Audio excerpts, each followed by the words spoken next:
ओम श्री गुरुवे नमः। ओम शांति शांति शांति। प्रणाम भगवान।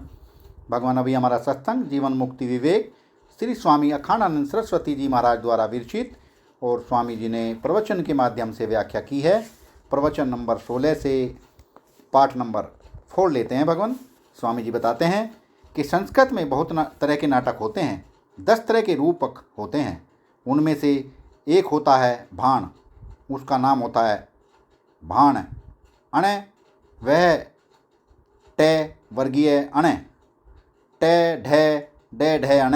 हाँ, भाण। भणती। दक्षिणी लोग भणती नहीं बोलते हैं, वह बोलते हैं फणाती। वह भाण नहीं बोलते हैं, फाण बोलते हैं। उच्चारण का भेद है। संस्कृत में सैकड़ों नाटक ऐसे हैं जो भाण की कोटि में आते हैं। उसमें यह होता है कि एक ही आदमी जब औरत की ओर से बोलता है तब वह वैसी आवाज़ बना लेता है और वैसी ही भाषा बोलता है। वही आदमी जब फिर मर्द की ओर से बोलता है तब वह वैसी आवाज़ बना लेता है और वैसी ही भाषा बोलता है। वही आदमी माँ बनकर बोलता है और वही आदमी बेटा बनकर बोलता है। वही आदमी पत्नी बनकर भाषा बोलता है और वही पति बनकर बोलता है। उसके डायलॉग अलग अलग होते हैं और बोलने की टोन अलग अलग होती है, परंतु वह बोलने वाला एक ही आदमी होता है। कभी गुस्से में बोलता है, कभी प्यार से बोलता है। उसको संस्कृत भाषा में भाण बोलते हैं। भाण का सारा व्यवहार केवल शब्द मात्र या केवल स्फुरण मात्र, चेष्टा मात्र होता है। वस्तुतः न वह औरत हो जाता है, न वह मर्द हो जाता है, न वह पति हो जाता है, न वह पत्नी हो जाता है, न वह माँ हो जाता है और न वह बेटा हो जाता है।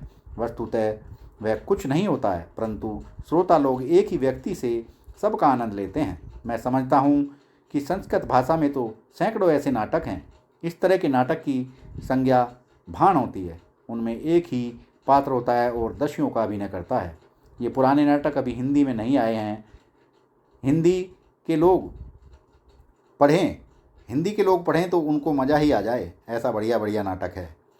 ऐसा यह नाटक सृष्टि का हो रहा है। अब देखो, बोध है कि मैं माँ की ओर से बोल रहा हूँ, परंतु माँ हो जाने की ऐसी वासना नहीं बैठ जाती कि वह मंच के बाद भी माँ ही रहे।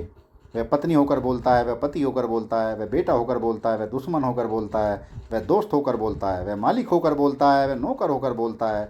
नारायण, वह वही हो नहीं जाता है। तुलसीदास जी ने सगुण का वर्णन करते समय यह दृष्टांत दिया है। यथा अनेक रूप धरी नृत्य करही नट कोई, सोई सोई भाव देखा वही, आपनु होई न सोई। आपनु होई न सोई से यह अद्वैत वेदांत में आ गया है। आपनु होई न सोई माने वह सब उसके विवर्त हैं। यह चौपाई गोस्वामी जी ने बिल्कुल भागवत से ली है। भला यथा मत्स्य आदि रूपाणी धत्ते ययात यथा नट।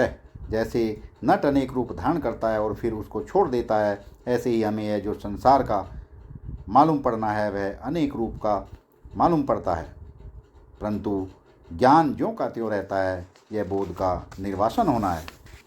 हवा में कितनी गंध सुगंध दुर्गंध आती है और चली जाती है। पानी में कितना जहर आता है और कितनी मिठास आती है और चली जाती है। आग में कितनी लपटें आती हैं और मिट जाती हैं। हवा में कितने झोंके आते हैं और शांत हो जाते हैं। आकाश कितनी दूर तक दिखता है और बादल आने पर कैसे ढक जाता है। यथा गगन घन पटल निहारी, झम्पेऊ भानु कहे अविचारी। सूर्य ढक गया, यह अविचारी लोग देखते हैं। धन चन दृष्टि धन शन नम कर्मण, यथा निष्प्रभम मन्यते चादी मूढ़। बादल से आँख ढकती है, बादल से सूर्य नहीं ढकता है।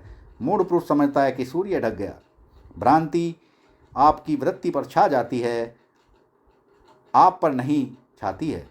वृत्तिगत जो भ्रांति है और उस भ्रांति के कारण रूप में जो कल्पित ज्ञान है उसमें आत्मा ढक गई है।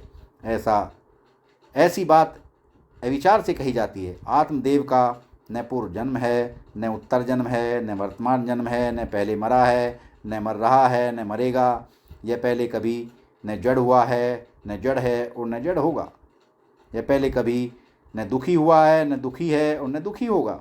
न पहले कभी यह देहधारी परिच्छिन्न था और न ही होगा। यह नरक स्वर्ग न कभी गया और न जाएगा।